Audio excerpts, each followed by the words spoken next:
দুই সাল দুই কাকালে তুলেছি, পরে একটা নামাই দিছি, ওকে নামাই দিছি দিয়ে আমি সামনে হেঁটে গেছি। আমার পোলাটা পিছে পিছে যাচ্ছিল, যাতে লাগে পিছলা পড়ে গেছে। আমি পিছে ঘুরে তাকায় দেখছি সাওয়াল আমার মা করে ডাকছে। আমি পিছে ঘুরে তাকায় দেখছি সাওয়াল নাই, গর্তে থেকে মা করে ডাকছে।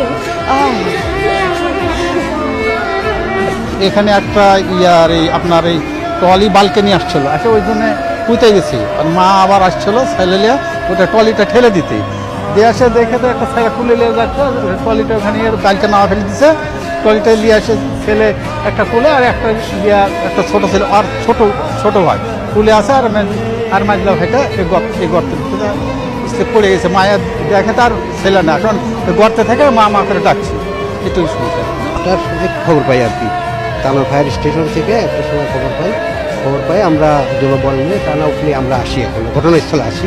আসার পরে দেখি এই অবস্থা, গভীর একটা নলকূপে একটা ছোটো বাচ্চা পড়ে গেছে, আওয়াজ শোনা যাচ্ছে আর কিন্তু এখনও উদ্ধার কার্যক্রমভাবে শুরু করা যায়নি।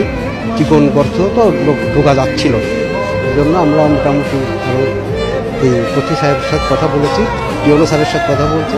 এক্সকেভেটর লাগলে সাইডে হয়তো গর্ত করে তারপর উদ্ধার করা। আমরা উদ্ধার কার্য এখন শুরু করতে পারিনি।